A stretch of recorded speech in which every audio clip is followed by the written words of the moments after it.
What's up, ladies and gentlemen? This is the Mercedes-AMG GLS 63 4MATIC Plus, and it is the biggest, baddest, most brutal AMG you can buy, in my opinion. I mean, just look at this thing. If you buy this car, you drive this car around, you're just telling everyone that you don't care about anything anyone thinks. Today I'm going to show you around it. We're going to take a look at the spec, of course, but we can be pretty quick about that. It's just black on black on black. So the GLS is, as I said, the biggest, baddest AMG. It is a 7-seater as standard, but you can go for a 6-seater version as an option, which this car is. So you have 2 captain's chairs in the middle basically, and then a 3rd row, which is standard. And then this car also has the optional 23-inch AMG wheels, absolutely massive, with Pilot Sport 4S Michelin tires around that, which you also get if you go for the bigger wheel.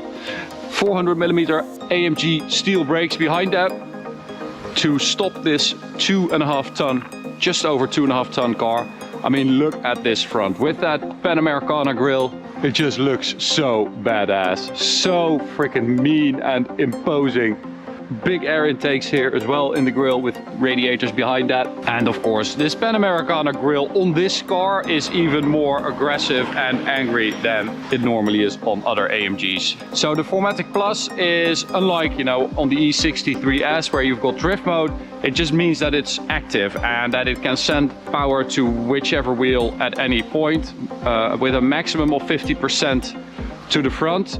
So it is normally basically a rear wheel driven car, and then when it needs to, it can send up to 50% to the front. So it also has an electronic limited slip diff at the rear as standard, the AMG. We've got active suspension, active damping, active engine mounts, active anti-roll bars, all to stop the car from rolling too much and to control that weight in the corners, and all that stuff basically stiffens up in the corners so the car doesn't roll too much.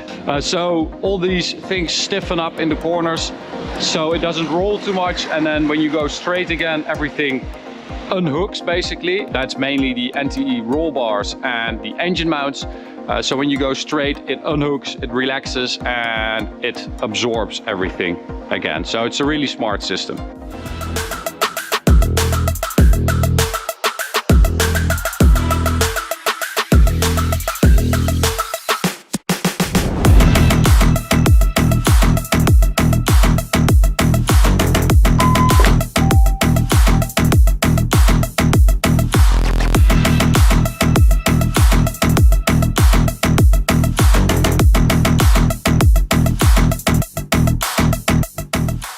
So boot space, of course, is limited if you have the rear seats up, but if you have them down, you have like 890 liters. So that is nice exhaust as well.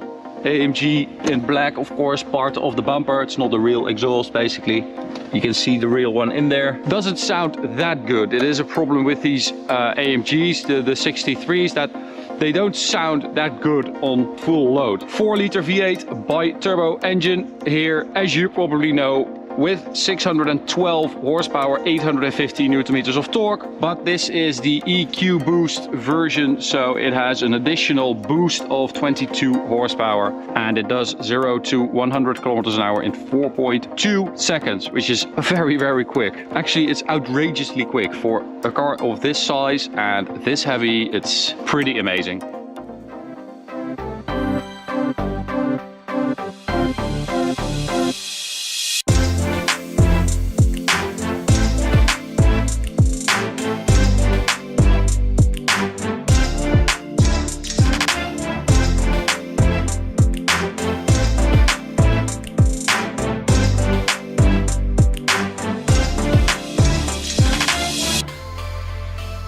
Show you guys the rear seats. So as I said, we've got these captain's chairs basically, so you can sit with 4 adults.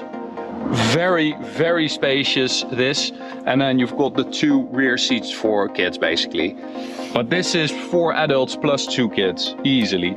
And then you do, of course, sacrifice your boot space So interior wise, they absolutely nailed this. So I think the Mercedes GLE and GLS interiors are so good because they feel like a true SUV inside. You sit in it, not on top of it. You have this high center console, which I think is a key thing in SUVs, and you have a high dash. So you sit here and you feel like you've got that massive bonnet in front of you, which is very high, and then you have your armrest here, you have your handles here. It just is a very, very nice interior. I really like it. This car also has the Burmester audio carbon fiber trim. And of course, we've got the 2-screen setup, which after I don't know how many years, I still find utterly used to use.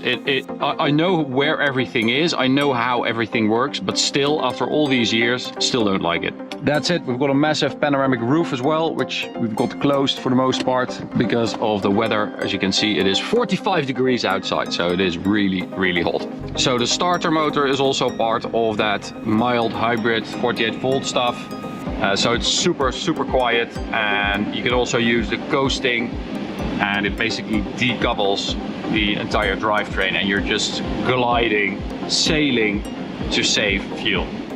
I don't ever slow up, no I don't take shit. I got no love for the fakeness. If you wanna play tough and wanna hate this, I'll always show up and make a statement. I don't ever slow up, no I don't take shit. I got no love for the fakeness. If you wanna play tough and wanna hate this, I'll always show up and make a statement. I don't ever slow up, no I don't take shit. I got no love for the fakeness.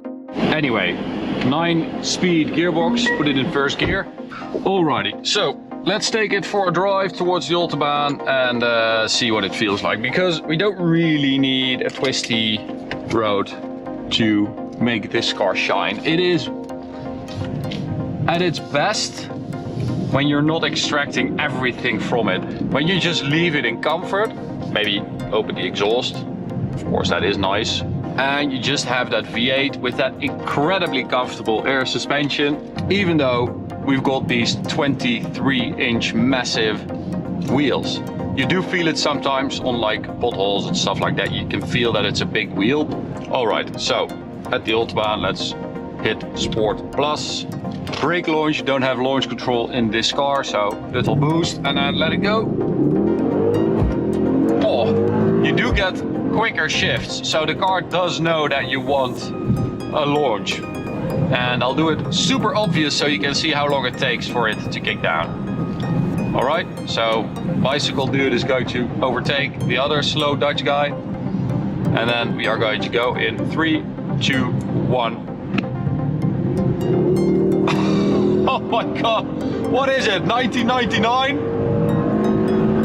I think our 1999 S-Class has about the same kickdown time. That is just ridiculous. Why is it taking that long to think about which gear it should select? So we might have a bit of luck here, a bit of space. It just keeps going. Man, that is seriously impressive. Honestly, this is a big heavy car and it just is relentless. 290 speedo, 291. I mean, that is pretty impressive, right? Just the invincible feeling you get when you sit here. The sound, the looks, the presence, the character, and the speed are all so nice. It's such a cool combination of different